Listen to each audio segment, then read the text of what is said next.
Adobe Firefly is the all-in-one creative studio with AI-powered image and video editing for today's creative process.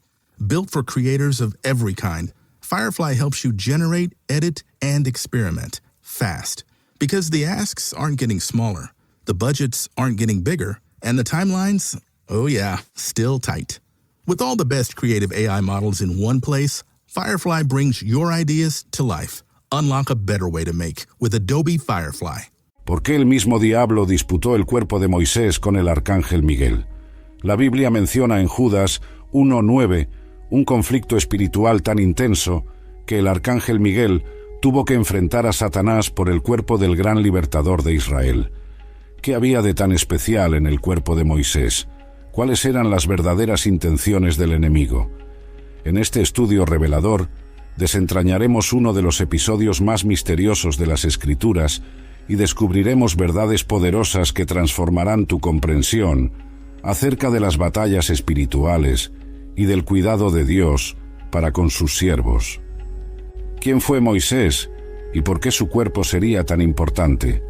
Moisés, hijo de Anrán y Joquebed de la tribu de Leví, nació en una época turbulenta cuando los israelitas eran cruelmente oprimidos en Egipto. Según leemos en Éxodo capítulo 2, su madre lo escondió durante 3 meses y luego lo colocó en una canasta en el río Nilo, donde fue encontrado por la hija del faraón y criado en el palacio real. La vida de Moisés se dividió claramente en 3 períodos de 40 años cada uno. Durante los primeros 40 años creció como príncipe de Egipto y recibió la mejor educación, que Hechos 7:22 describe así. Y Moisés fue instruido en toda la ciencia de los egipcios y era poderoso en palabras y en obras. En el segundo período, después de matar a un egipcio y huir a Madián, Moisés vivió como pastor en el desierto, donde Dios lo preparó en el silencio y la soledad. Fue en ese período cuando conoció a su esposa Séfora y a su suegro Jetró, quien más tarde le daría sabios consejos de liderazgo. El tercer período abarcó su misión de liberar y guiar a Israel por el desierto. La importancia de Moisés en la narrativa bíblica es incomparable. Fue el gran libertador usado por Dios para conducir a Israel desde la esclavitud en Egipto hasta la libertad, mediante señales y prodigios extraordinarios. Deuteronomio 34, 10-12 declara: «Y nunca más se levantó en Israel profeta como Moisés, a quien el Señor conoció cara a cara, en todas las señales y maravillas que el Señor le envió a hacer en la tierra de Egipto, contra Faraón, contra todos sus siervos y contra toda su tierra, y en toda aquella mano fuerte, y en todo el gran terror que Moisés ejecutó ante los ojos de todo Israel».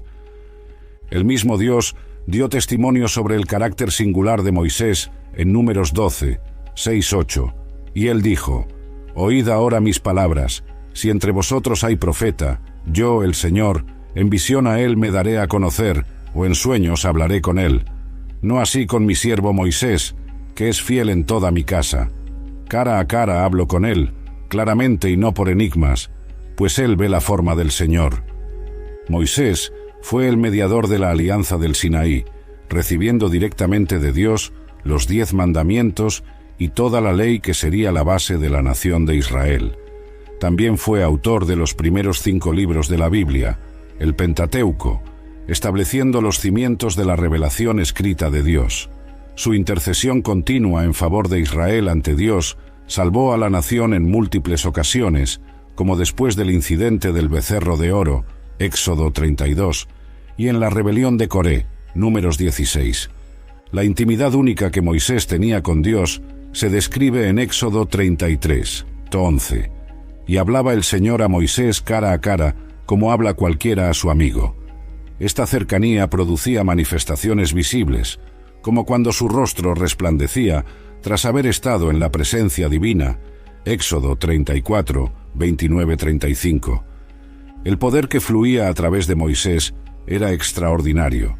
Por medio de él, Dios envió las 10 plagas sobre Egipto, abrió el Mar Rojo, proveyó maná y agua en el desierto e hizo muchos otros milagros. La vara de Moisés se convirtió en un instrumento de poder divino, transformándose en serpiente, dividiendo las aguas, y haciendo brotar agua de la roca. Como legislador, sacerdote, antes de la ordenación de Aarón, profeta, historiador y líder militar, Moisés desempeñó papeles que normalmente se repartirían entre muchas personas. Su vida de 120 años, según Deuteronomio 34:7, terminó con un vigor extraordinario. Moisés tenía la edad de 120 años cuando murió. No se habían oscurecido sus ojos ni había perdido su vigor. La singularidad de Moisés también se pone de manifiesto en la promesa divina de Deuteronomio 15:18, donde Dios promete levantar a un profeta semejante a él, profecía que encuentra su cumplimiento final en Jesucristo.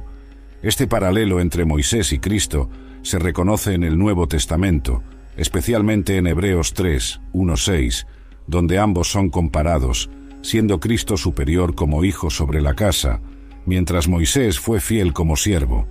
Por todo esto, comprendemos por qué el cuerpo de Moisés tendría un inmenso valor simbólico y espiritual, como recipiente a través del cual Dios había manifestado tanto poder, como templo donde habitó la gloria divina de manera tan intensa y como instrumento de liberación nacional. El cuerpo de Moisés representaba un vínculo tangible con algunos de los actos divinos más poderosos de la historia de Israel. Para un enemigo que busca constantemente usurpar la gloria de Dios y desviar la adoración hacia sí mismo, tener control sobre los restos mortales de un siervo tan prominente podría representar una oportunidad de distorsionar el legado espiritual y la memoria de Moisés entre el pueblo de Israel. La muerte misteriosa de Moisés. La muerte de Moisés, narrada en Deuteronomio 34, es uno de los episodios más enigmáticos de las Escrituras.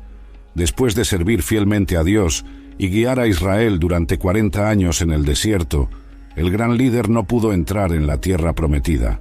El texto dice: «Entonces Moisés subió de los campos de Moab al monte Nebo, a la cumbre del Pisgá, que está frente a Jericó, y el Señor le mostró toda la tierra». Deuteronomio 34:1. En ese momento solemne, Dios permitió que Moisés contemplara la tierra que había sido prometida a los patriarcas. Desde lo alto del monte Nebo, sus ojos pudieron ver desde Galaad hasta Dan, todo el territorio de Neftalí, la tierra de Efraín y Manasés, toda la tierra de Judá hasta el mar occidental, el Negev y la llanura del valle de Jericó, la ciudad de las palmeras, hasta Zoar. Era la conclusión visual de un viaje que había comenzado 80 años antes en Egipto. Allí, Dios le recordó a Moisés: «Esta es la tierra que prometí con juramento a Abraham, a Isaac y a Jacob, diciendo: a tu descendencia la daré. Te he permitido verla con tus ojos, mas no entrarás en ella». Deuteronomio 34:4. Esta restricción le fue impuesta debido al pecado de Moisés en Meribá, cuando golpeó la roca 2 veces en vez de hablarle, como registra Números 20, 7-12. Lo que sucede a continuación se describe con notable brevedad. Así murió allí Moisés, siervo del Señor, en la tierra de Moab, conforme a la palabra del Señor, y él lo sepultó en un valle en la tierra de Moab, frente a Bet-peor, y nadie conoce hasta hoy el lugar de su sepultura.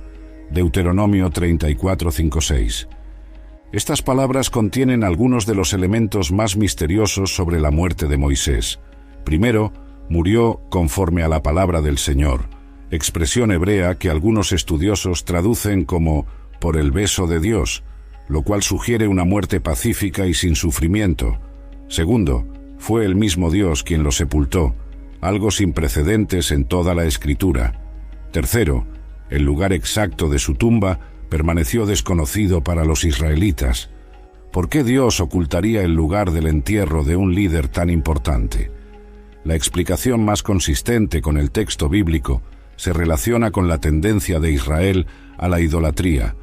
Considerando la inclinación de los israelitas a adoptar prácticas paganas, como se evidencia en los episodios del becerro de oro, Éxodo 32, y de la serpiente de bronce, Segundo de Reyes 18:4, es razonable suponer que una tumba conocida de Moisés podría haberse convertido en objeto de veneración indebida o incluso de culto idolátrico.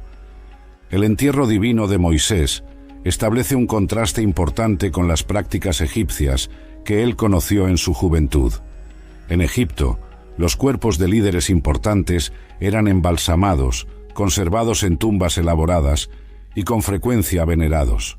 Dios, al sepultar personalmente a Moisés en un lugar desconocido, establecía un modelo distinto para Israel.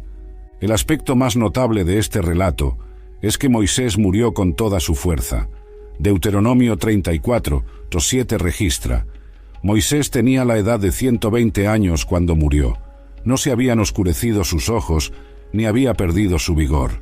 A diferencia de muchos ancianos que fallecen después de un prolongado declive físico, Moisés partió en plena fuerza, capaz de subir a un monte y con vista perfecta para contemplar toda la extensión de la tierra prometida.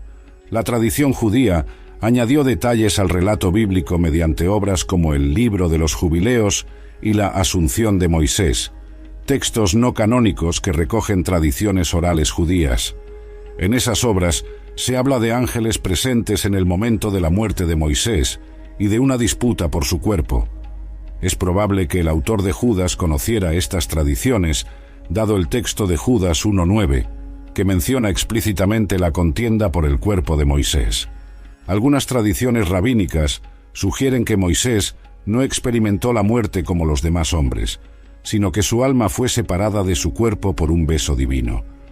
El Midrash Rabbah sobre Deuteronomio explica: el alma de Moisés dudaba en dejar su cuerpo, pero Dios la besó y se la llevó.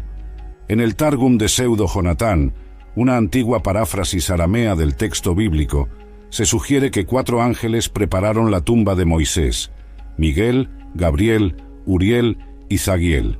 De manera similar, el Midrash Pirkei de Rabí Eliezer afirma que Miguel y Gabriel prepararon el lecho de Moisés. Zagiel lo colocó sobre él, y fue entonces cuando Dios tomó su alma. Estas tradiciones, si bien no tienen autoridad canónica, muestran cómo la muerte misteriosa de Moisés ha cautivado la imaginación religiosa judía durante siglos. Reflejan la comprensión de que la muerte del gran legislador no fue un suceso común, sino que involucró realidades espirituales más allá del mundo visible. La referencia en Judas 1:9 a la contienda entre Miguel y el diablo por el cuerpo de Moisés indica que, en efecto, hubo una dimensión espiritual significativa que rodeó su muerte y entierro.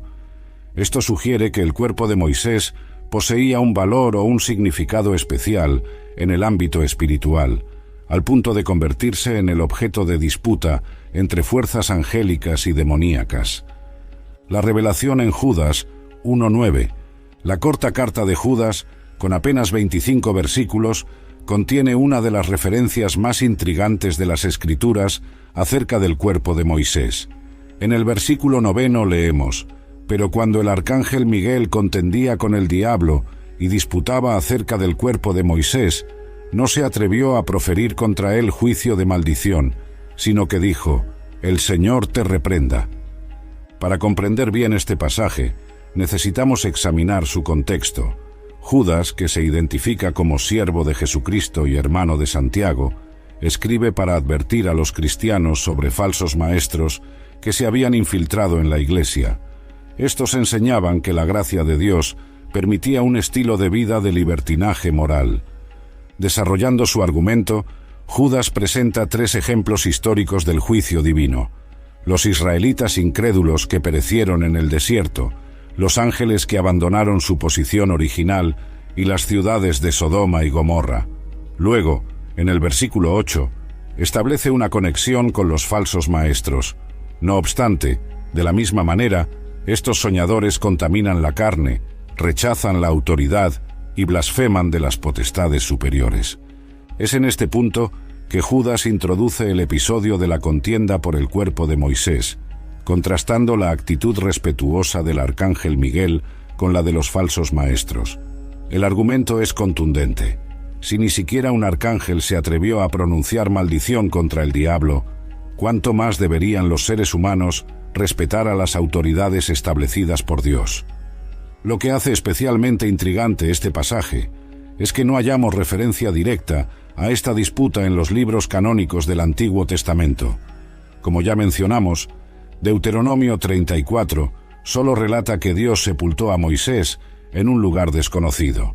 Entonces, ¿de dónde proviene esta información presentada por Judas? Muchos estudiosos sugieren que Judas pudo haber obtenido esta información de una obra judía no canónica llamada La Asunción de Moisés, de la cual solo se conservan fragmentos. Este texto, escrito probablemente en el primer siglo después de Cristo, contenía tradiciones sobre los eventos finales de la vida de Moisés. Aunque no tenemos acceso completo a esta obra, referencias en escritos de los padres de la Iglesia indican que efectivamente incluía un relato acerca de la disputa entre Miguel y Satanás. El hecho de que Judas cite una fuente no canónica no compromete la inspiración de su epístola.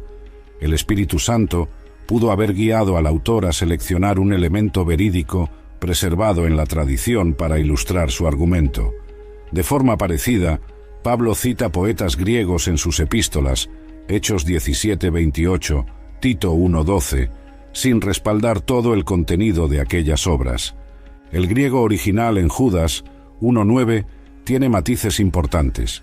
El término para contendía, diacrinomenos, conlleva la idea de una disputa legal o debate formal, mientras que el verbo traducido como disputaba, dielegeto, sugiere un diálogo o argumentación estructurada.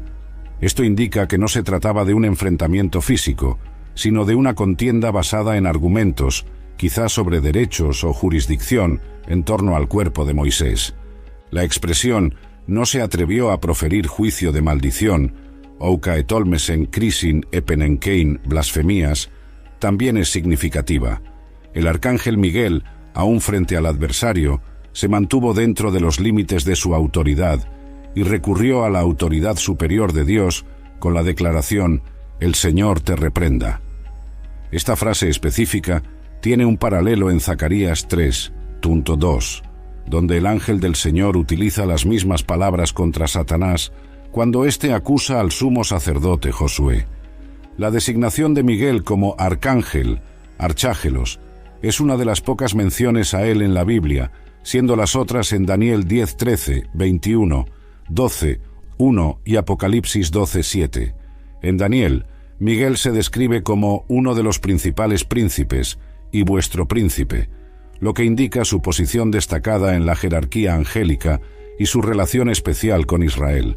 En Apocalipsis, lidera a los ángeles de Dios en la batalla contra el dragón y sus ángeles. La disputa por el cuerpo de Moisés, por lo tanto, no fue un incidente aislado, sino parte de un conflicto espiritual más amplio que atraviesa toda la historia de la redención. Miguel, como protector especial de Israel, según Daniel 12:1, en aquel tiempo se levantará Miguel, el gran príncipe que está de parte de los hijos de tu pueblo. Tendría un interés natural en proteger el cuerpo del gran legislador de Israel. Lo que hace este versículo aún más intrigante es que Judas lo presenta como si fuera de conocimiento común entre sus lectores. No explica el incidente ni aporta detalles adicionales, lo que sugiere que la historia de la contienda por el cuerpo de Moisés era bien conocida en la comunidad cristiana primitiva. Eso indicaría que ciertas tradiciones judías sobre Moisés habían sido asimiladas al entendimiento cristiano de la historia bíblica. La referencia a este episodio, en una epístola inspirada del Nuevo Testamento, otorga legitimidad a la existencia histórica de esta disputa, aun si los detalles completos no se han conservado en el canon bíblico. Judas, bajo inspiración divina, confirma que en verdad hubo una contienda espiritual en torno al cuerpo de Moisés, elevando este incidente más allá del estatus de simple leyenda para situarlo como un evento histórico espiritual reconocido por la revelación divina. Las posibles razones por las que el diablo quería el cuerpo de Moisés. ¿Por qué el adversario disputaría el cuerpo físico de un siervo de Dios que ya había fallecido? Esta pregunta nos lleva a explorar las posibles motivaciones detrás de esta contienda espiritual, siempre basándonos en los principios y patrones revelados en las Escrituras. La primera y más probable razón sería el potencial para la idolatría. A lo largo de la historia bíblica, vemos a Satanás buscando desviar consistentemente la adoración que solo le corresponde a Dios. En Mateo 4:9, durante la tentación de Jesús, llega a pedir explícitamente: «Todo esto te daré si postrado me adoras». El cuerpo de Moisés, si hubiera estado accesible a los israelitas, podría haberse convertido con facilidad en objeto de veneración indebida. El pueblo de Israel mostró repetidamente su inclinación a la idolatría. Incluso después de haber sido testigos de los milagros del Éxodo, fabricaron y adoraron un becerro de oro. Éxodo 32. Siglos más tarde, la serpiente de bronce hecha por Moisés se convirtió en objeto de culto idolátrico, al punto de que el rey Ezequías tuvo que destruirla, llamándola Nehustán, un simple pedazo de bronce, según Segundo de Reyes 18:4. Si una serpiente de bronce provocó tal desvío espiritual, ¿cuánto más el cuerpo del propio Moisés podría haber sido el centro de una adoración inapropiada? El enemigo podría usar esos restos mortales para establecer un culto idolátrico centrado en el gran legislador, alejando a Israel de la verdadera adoración a Yahvé. Una segunda motivación posible sería la profanación deliberada del cuerpo de un siervo especial de Dios. En la cosmovisión bíblica, el cuerpo humano tiene dignidad intrínseca por haber sido creado a la imagen divina. Génesis 1, 26-27. Profanar los restos mortales de alguien tan vinculado a Dios sería una forma de atacar indirectamente al mismo Creador. Las Escrituras muestran que Satanás con frecuencia ataca aquello que Dios valora. En Job 2:5 pide permiso para atacar el cuerpo de Job. Pero extiende ahora tu mano y toca sus huesos y su carne, y verás si no blasfema contra ti en tu misma cara. De igual modo, podría pretender profanar el cuerpo de Moisés como un acto de hostilidad contra Dios. Una tercera posibilidad implica el uso del cuerpo para engañar a Israel. Si el adversario obtuviera control sobre los restos mortales de Moisés, podría emplearlos para producir milagros o oráculos falsos, apartando al pueblo del camino de la verdad. Esta estrategia coincide con lo que Pablo describe en 2 de Corintios 11:14, y no es de extrañar, porque el mismo Satanás se disfraza como ángel de luz. El Nuevo Testamento advierte sobre prodigios de mentira, 2 de Tesalonicenses 2:9, como herramientas de engaño espiritual. Poseer el cuerpo del gran legislador y profeta podría permitirle al enemigo orquestar manifestaciones sobrenaturales falsas para validar enseñanzas contrarias a la revelación divina, tal vez hasta alegando comunicación con el espíritu de Moisés, práctica expresamente prohibida en Deuteronomio 18, 10-12. Una cuarta razón potencial se relaciona con el papel profético futuro de Moisés. Aunque es un punto debatido entre los estudiosos, algunos interpretan que Moisés podría ser uno de los dos testigos mencionados en Apocalipsis 11, 3-12. Esta interpretación se basa parcialmente en la aparición de Moisés junto a Elías en el Monte de la Transfiguración, Mateo 17, 1-8, así como en las similitudes entre los milagros atribuidos a los testigos y aquellos realizados por Moisés en Egipto. Si tal interpretación fuera correcta, el adversario podría haber estado intentando interferir en el plan divino futuro para Moisés, buscando impedir su posible regreso. Esta hipótesis, si bien es especulativa, coincide con el patrón bíblico de un enemigo que trata de frustrar los propósitos divinos, como se ve en el intento de destruir al Mesías en Apocalipsis 12. Una quinta posibilidad tiene que ver con el aspecto simbólico que el cuerpo de Moisés representaba para Israel. Como mediador de la antigua alianza y portador de la ley, Moisés simbolizaba la relación pactada entre Dios y su pueblo. Atacando este símbolo, el adversario tal vez pretendiera socavar esa relación, minando la confianza de Israel en las promesas divinas. Las Escrituras con frecuencia utilizan elementos físicos como símbolos espirituales, tal como el arca de la alianza, que simbolizaba la presencia de Dios. El cuerpo de Moisés, de manera similar, podría representar la alianza del Sinaí.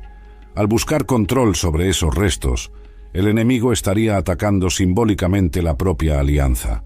Finalmente, Considerando el contexto de Judas, donde se menciona esta disputa para contrastar la actitud de Miguel con la de los falsos maestros que blasfeman de las potestades superiores, podemos inferir que la contienda involucraba cuestiones de autoridad y jurisdicción.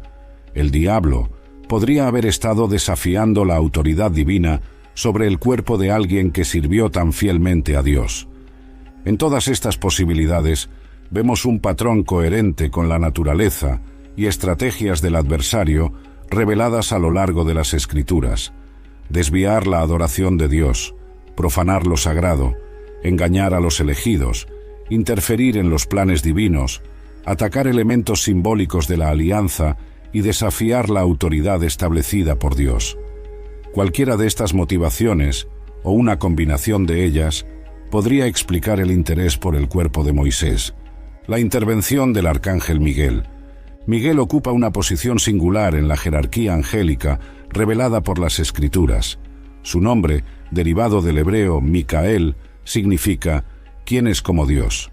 Pregunta retórica que encierra de por sí una refutación a la arrogancia luciferina de querer ser semejante al Altísimo. Isaías 14:14. Las Escrituras mencionan a Miguel en solo 5 pasajes, pero cada uno revela aspectos importantes de su naturaleza y función. En Daniel 10:13 se le identifica como uno de los principales príncipes que vino en ayuda de otro mensajero celestial, retenido por el príncipe del reino de Persia. En Daniel 10:21 se le llama vuestro príncipe, lo que indica su asociación especial con Israel, reforzada en Daniel 12:1. En aquel tiempo se levantará Miguel, el gran príncipe que está de parte de los hijos de tu pueblo.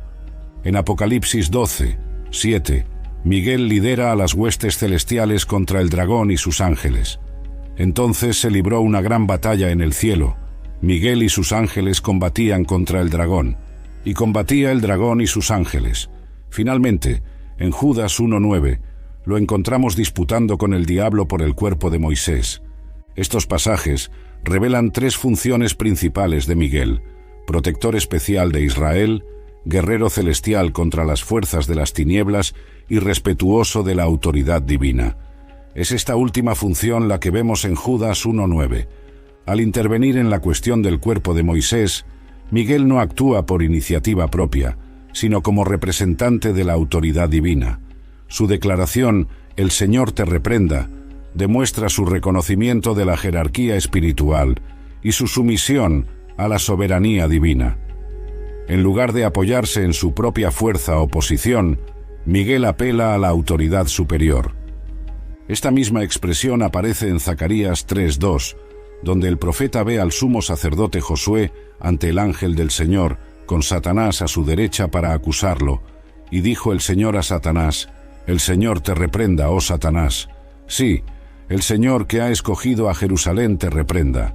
El paralelo es significativo y sugiere un patrón coherente en la forma en que los mensajeros celestiales tratan con el adversario. La respuesta de Miguel ilustra el principio bíblico de autoridad delegada. Aun siendo un arcángel, Miguel reconoce los límites de su jurisdicción y recurre a la fuente primaria de toda autoridad. Este principio guarda resonancia con la enseñanza de Jesús acerca de la autoridad en Mateo 28:18. Toda potestad me es dada en el cielo y en la tierra, y con la afirmación de Pablo en Romanos 13:1. Sométase toda persona a las autoridades superiores, porque no hay autoridad sino de Dios. La intervención de Miguel también pone de manifiesto la realidad del conflicto espiritual que opera más allá del mundo visible. Pablo afirma en Efesios 6:12, «Porque no tenemos lucha contra sangre y carne, sino contra principados, contra potestades, contra los gobernadores de las tinieblas de este siglo, contra huestes espirituales de maldad en las regiones celestes». La disputa por el cuerpo de Moisés es una manifestación concreta de esta batalla espiritual. El comportamiento de Miguel contrasta de manera clara con el del adversario. Mientras el diablo busca usurpar una autoridad que no le pertenece, Miguel respeta los límites establecidos. Mientras Satanás es descrito como acusador de nuestros hermanos, Apocalipsis 12:10, Miguel se niega a lanzar acusaciones directas. Este contraste sirve al propósito de Judas de reprender a los falsos maestros que rechazan la autoridad y blasfeman de las potestades superiores. Judas 1:8. La actitud de Miguel ofrece un modelo para que los creyentes enfrenten las batallas espirituales. Santiago 4:7 enseña: «Someteos pues a Dios, resistid al diablo, y huirá de vosotros». Miguel ejemplifica ambos aspectos de este versículo: sumisión a Dios, el Señor te reprenda, y resistencia al adversario, defendiendo el cuerpo de Moisés. Las Escrituras no revelan los detalles completos del desenlace de esta contienda, pero podemos suponer que Miguel prevaleció, ya que el propósito divino para el cuerpo de Moisés, sepultarlo en un lugar desconocido, se cumplió. La intervención exitosa de Miguel demuestra el principio formulado en 1 de Juan 4:4. Mayor es el que está en vosotros que el que está en el mundo. Esta victoria anticipa la derrota final del adversario, descrita en Apocalipsis 20, donde Satanás es arrojado al lago de fuego y azufre. La disputa por el cuerpo de Moisés representa, por lo tanto, una batalla específica dentro de la guerra cósmica más amplia que culminará en la victoria definitiva de Cristo y sus seguidores. La intervención de Miguel también ilustra el cuidado divino por quienes sirven fielmente a Dios. Moisés, después de cumplir su misión terrenal, siguió bajo la protección divina incluso tras su muerte. Este hecho encuentra un paralelo en la enseñanza de Jesús en Lucas 12:45. Mas os digo, amigos míos, no temáis a los que matan el cuerpo, y después nada más pueden hacer. Temed a aquel que, después de haber quitado la vida, tiene poder para echar en el infierno. El cuidado de Dios para con sus siervos trasciende los límites de la existencia física. Conexiones con otros eventos bíblicos. La disputa por el cuerpo de Moisés se conecta con otros momentos significativos de la narrativa bíblica.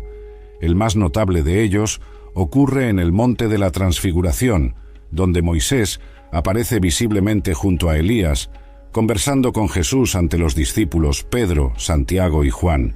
Mateo 17:1-3 registra: 6 días después, Jesús tomó a Pedro, a Santiago y a Juan su hermano, y los llevó aparte a un monte alto, y se transfiguró delante de ellos, y su rostro resplandeció como el sol, y sus vestidos se hicieron blancos como la luz. Y he aquí les aparecieron Moisés y Elías hablando con él.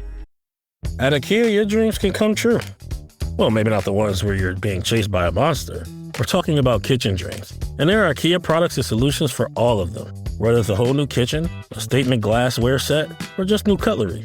If you got big dreams or small dreams in any size or budget, IKEA can help you bring them to life.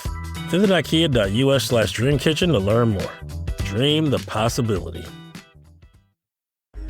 Esta aparición plantea interrogantes fascinantes sobre la naturaleza de la existencia después de la muerte y la preservación de la identidad individual más allá de la vida terrenal. Moisés, cuyo cuerpo fue objeto de la disputa entre Miguel y el adversario, aparece de manera reconocible hasta el punto de ser identificado por los discípulos, o por lo menos entendido por ellos como Moisés, tal vez por revelación divina. Lucas añade un detalle importante sobre este encuentro: quienes aparecieron rodeados de gloria y hablaban de su partida que Jesús estaba a punto de cumplir en Jerusalén. Lucas 9:31. Moisés, el mediador de la antigua alianza, conversa con Jesús acerca del acontecimiento central de la nueva alianza, la muerte sacrificial del Mesías. Esta continuidad temática subraya el plan redentor unificado que atraviesa ambos testamentos. La presencia simultánea de Moisés y Elías también sugiere una conexión simbólica significativa. Moisés representa la ley, mientras que Elías simboliza a los profetas. Juntos, personifican las dos divisiones principales de las escrituras hebreas que dan testimonio del Mesías, tal como el mismo Jesús enseñó en Lucas 24:27. Algunos intérpretes ven en el Monte de la Transfiguración una prefiguración de la segunda venida de Cristo. Pedro, impresionado por la visión, propone construir 3 enramadas, una para Jesús, otra para Moisés y otra para Elías. Su sugerencia expresa el deseo de perpetuar esa manifestación gloriosa, algo que se cumplirá en plenitud solo en la consumación del reino.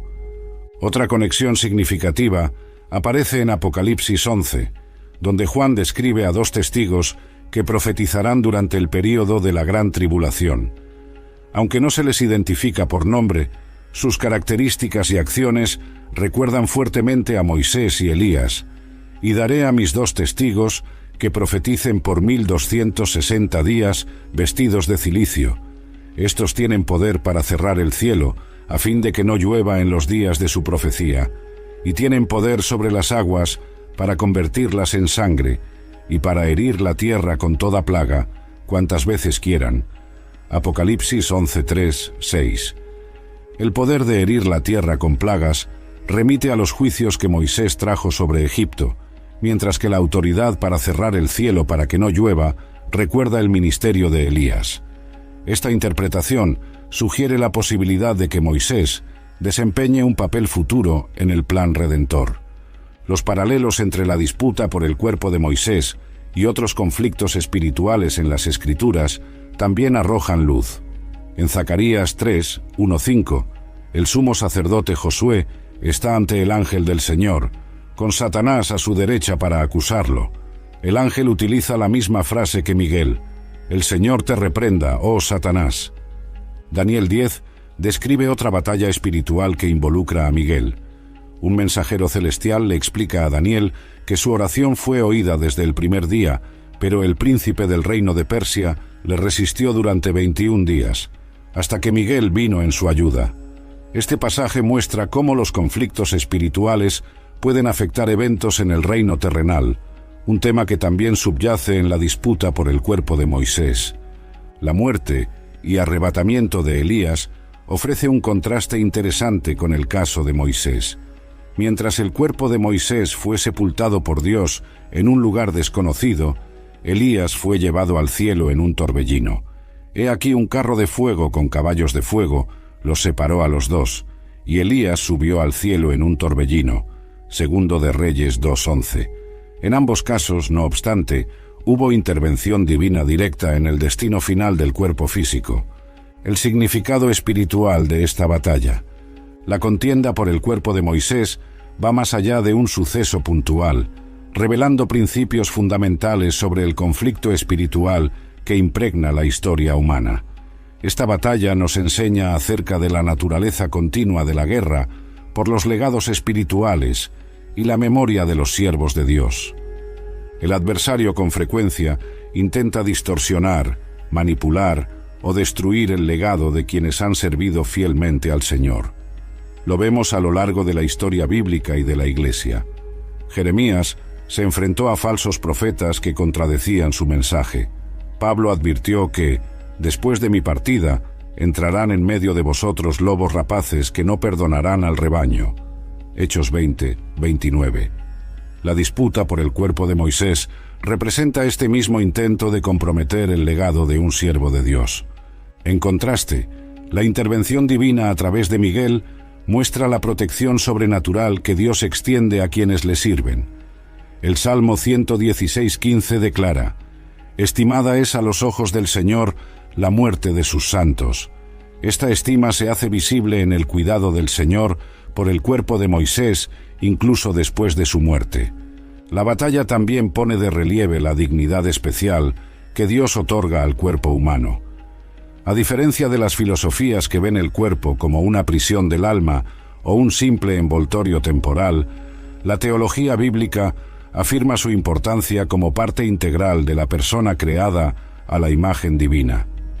La futura resurrección corporal prometida a los creyentes refuerza esta verdad. Pablo escribe en Primera de Tesalonicenses 4, 16, que el Señor mismo, con voz de mando, con voz de arcángel y con trompeta de Dios, descenderá del cielo, y los muertos en Cristo resucitarán primero. Es significativo que la voz del arcángel, tal vez el mismo Miguel que defendió el cuerpo de Moisés, esté presente en la resurrección de los santos. La disputa por el cuerpo de Moisés también revela la realidad del conflicto espiritual en dimensiones que trascienden nuestra percepción cotidiana. Efesios 6:12 nos recuerda que no tenemos lucha contra sangre y carne, sino contra huestes espirituales de maldad en las regiones celestes. Esta dimensión invisible del conflicto exige vigilancia espiritual. Pedro advierte: «Sed sobrios y velad, porque vuestro adversario el diablo, como león rugiente, anda alrededor buscando a quien devorar». Primera de Pedro 5:8. La protección divina, aunque está asegurada, no elimina la necesidad de sobriedad espiritual. Por último, el episodio nos enseña sobre la importancia de apelar a la autoridad superior cuando enfrentamos batallas espirituales. La respuesta de Miguel, «El Señor te reprenda», establece el modelo para nuestro propio enfoque: reconocer nuestra dependencia de la autoridad divina y no confiar en nuestra propia fuerza o posición. Lo que esto nos enseña sobre las batallas espirituales: la contienda por el cuerpo de Moisés ofrece lecciones valiosas para enfrentar los conflictos espirituales. En primer lugar, muestra que las batallas espirituales son reales y no simples construcciones psicológicas o metáforas. Las Escrituras consistentemente describen un mundo donde fuerzas angélicas y demoníacas interactúan con la realidad humana. Los principios revelados en este incidente encuentran aplicación práctica en nuestro enfrentamiento a las asechanzas del diablo. Efesios 6:11. La estrategia de Miguel, invocar la autoridad del Señor en lugar de confiar en su propia fuerza, ejemplifica el enfoque que Pablo describe en Efesios 6:10. Fortaleceos en el Señor y en el poder de su fuerza. El adversario opera mediante patrones coherentes que podemos reconocer. Pedro lo describe como león rugiente, Primera de Pedro 5:8, mientras que Pablo alerta sobre sus maquinaciones, Efesios 6:11, y lazos, Segunda de Timoteo 2:26. En la disputa por el cuerpo de Moisés, vemos su intento de apropiarse de algo sobre lo que no tenía jurisdicción, patrón que se repite en sus tentaciones. Cuando Jesús fue tentado en el desierto, Satanás le ofreció todos los reinos del mundo, Mateo 4:8-9, algo que legítimamente no le pertenecía. De la misma forma, al disputar el cuerpo de Moisés, trató de ejercer autoridad más allá de sus límites. Reconocer esta táctica nos ayuda a identificar sus operaciones en nuestra propia experiencia.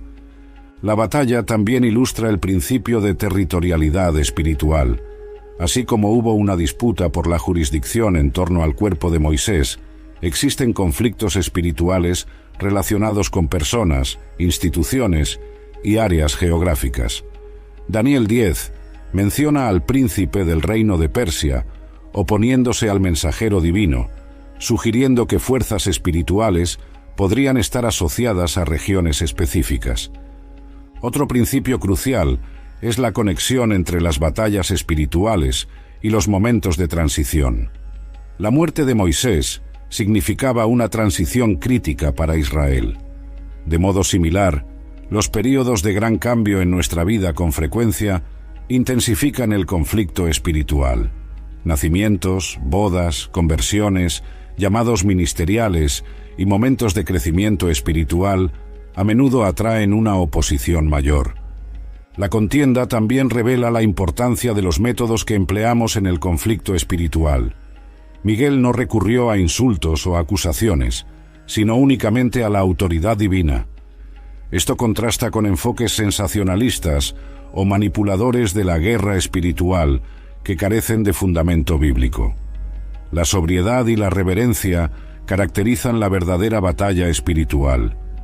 El episodio muestra que los conflictos espirituales tienen consecuencias reales. La disputa no era meramente simbólica, sino que determinaría el destino físico del cuerpo de Moisés y podría influir en el curso espiritual de Israel. Nuestra propia resistencia al adversario produce resultados concretos conforme a la promesa: resistid al diablo y huirá de vosotros. Santiago 4:7. Aplicaciones prácticas para nuestra vida. El relato de la disputa por el cuerpo de Moisés, aunque breve y misterioso, contiene principios que podemos aplicar en nuestro caminar espiritual. Como seguidores de Cristo, enfrentamos batallas similares, aunque en contextos distintos, y podemos extraer sabiduría de este antiguo episodio. En primer lugar, aprendemos la importancia de reconocer nuestra autoridad delegada. Miguel, siendo arcángel, no asumió una autoridad independiente, sino que apeló al Señor. Jesús otorgó a sus discípulos autoridad sobre todo poder del enemigo, Lucas 10, 19. Pero esa autoridad se deriva exclusivamente de Él y opera solo dentro de los límites establecidos por Dios. Debemos ejercerla con la misma humildad y dependencia que demostró Miguel. En segundo lugar, este episodio nos enseña a valorar debidamente nuestro cuerpo físico. Pablo exhorta en Romanos 12, 1. Presentad vuestros cuerpos en sacrificio vivo, santo, agradable a Dios. Si el cuerpo de Moisés después de la muerte tenía valor suficiente para provocar una contienda espiritual, ¿cuánto más deberíamos honrar nuestros cuerpos como templo del Espíritu Santo durante la vida? Queridos amigos, ¿les está gustando el video hasta aquí? Si este estudio les edifica, denle me gusta y compártanlo con alguien que necesite aprender más sobre las batallas espirituales. Eso nos ayuda a llevar estas verdades transformadoras a más personas. La historia también nos alerta sobre la inclinación humana a la idolatría. Como mencionamos, una posible motivación del adversario podría ser usar el cuerpo de Moisés para instaurar un culto idolátrico.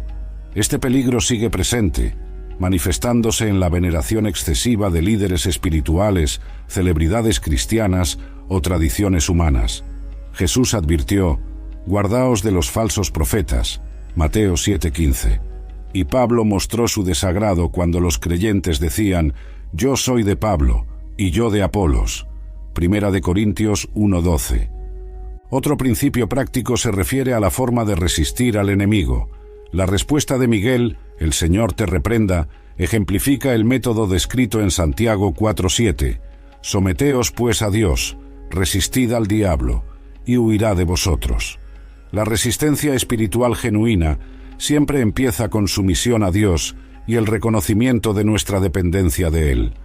Este pasaje también nos enseña la importancia de preservar los legados espirituales. Así como hubo una batalla por el cuerpo y, en consecuencia, por el legado de Moisés, debemos esforzarnos por preservar y transmitir fielmente el testimonio de aquellos que nos precedieron en la fe. Hebreos 13:7 exhorta: «Acordaos de vuestros pastores, que os hablaron la palabra de Dios. Considerad cuál haya sido el resultado de su conducta, e imitad su fe». Esta historia nos recuerda la promesa final de la resurrección. El cuidado divino por el cuerpo de Moisés prefigura el cuidado que Dios tendrá con todos sus siervos. Pablo afirma en Filipenses 3:21 que Cristo transformará el cuerpo de la humillación nuestra, para que sea semejante al cuerpo de la gloria suya. Ese es el destino final de todos los que pertenecen a Cristo, no un entierro perpetuo, sino una transformación gloriosa. Nuestra investigación acerca de la disputa por el cuerpo de Moisés revela un episodio que, aunque solo se menciona brevemente en las Escrituras, ilumina aspectos fundamentales del conflicto espiritual y del cuidado divino. A partir de la breve mención en Judas 1:9, exploramos las posibles razones de esta contienda, el significado de la intervención de Miguel y las conexiones con otros eventos bíblicos. El análisis apunta a conclusiones importantes. Primero, la realidad del conflicto espiritual que atraviesa la existencia humana. Los acontecimientos visibles a menudo tienen dimensiones invisibles, donde fuerzas angélicas y demoníacas compiten por la autoridad y la influencia. Esta perspectiva debe alertarnos acerca de la necesidad de discernimiento espiritual en todas las áreas de la vida. Segundo, el valor que Dios asigna al cuerpo humano, aún después de la muerte. En una cultura que con frecuencia subestima lo físico a favor de lo espiritual, la disputa por el cuerpo de Moisés reafirma la teología bíblica integral que valora ambos aspectos de la existencia humana. Nuestra esperanza no consiste en escapar del cuerpo, sino en experimentar su redención y transformación final. Tercero, la certeza de la protección divina para quienes sirven fielmente a Dios. Así como Moisés permaneció bajo el cuidado divino, incluso después de su muerte, también podemos confiar en que ni la muerte ni la vida, ni lo presente ni lo porvenir, podrá separarnos del amor de Dios, que es en Cristo Jesús. Romanos 8, 38-39. A la luz de estas verdades, somos llamados a la acción. Como el arcángel Miguel, debemos reconocer nuestra total dependencia de la autoridad divina cuando enfrentamos batallas espirituales. Como Moisés, se nos invita a vivir con fidelidad, sabiendo que nuestra vida e incluso nuestro cuerpo físico están bajo el cuidado de Dios. Este pasaje oscuro de la Escritura nos invita a mirar más allá de lo visible y reconocer la dimensión espiritual de la realidad. Tal como Pablo exhorta, no mirando nosotros las cosas que se ven, sino las que no se ven, pues las cosas que se ven son temporales, pero las que no se ven son eternas. 2 Corintios 4, 18. El mismo Dios que envió a Miguel para proteger el cuerpo de Moisés está con nosotros hoy. El mismo Cristo que habló con Moisés en el monte de la Transfiguración intercede por nosotros a la diestra del Padre. Y el mismo Espíritu que inspiró a Judas a registrar este misterioso incidente habita en nosotros, guiándonos a toda la verdad.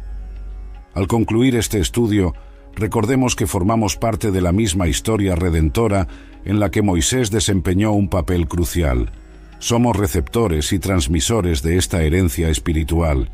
Un día, como Moisés, estaremos en la presencia gloriosa de Cristo, no solo temporalmente como en el monte de la Transfiguración, sino eternamente en la plenitud de su reino. Si este estudio ha edificado tu vida, no te lo guardes solo para ti. Compártelo con amigos que necesiten conocer estas verdades.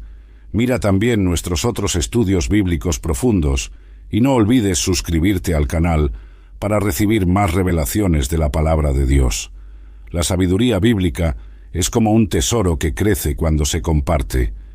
Que el Señor te bendiga y te guarde hasta que volvamos a encontrarnos en nuestro próximo estudio bíblico.